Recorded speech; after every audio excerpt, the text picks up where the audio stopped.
yan. So, kung makikita ninyo, nagre-ritual ba sila, nagmamarcha sila, very alarming. Ano ang ginagawa?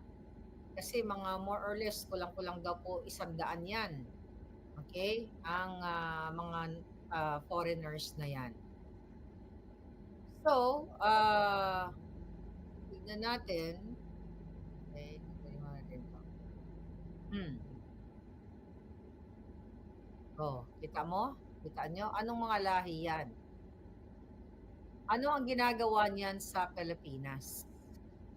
Bakit sila nandiya-diyan, 'di ba? Mga kababayan, pumasok ba silang undocumented? Sila ba ay dumaan sa tamang proseso? Yang mga foreigners na 'yan, dumaan ba sa tamang proseso ng, immigration? Okay. So, wait a minute, okay. Okay, 'yun na 'yun. So, mga palangga, ang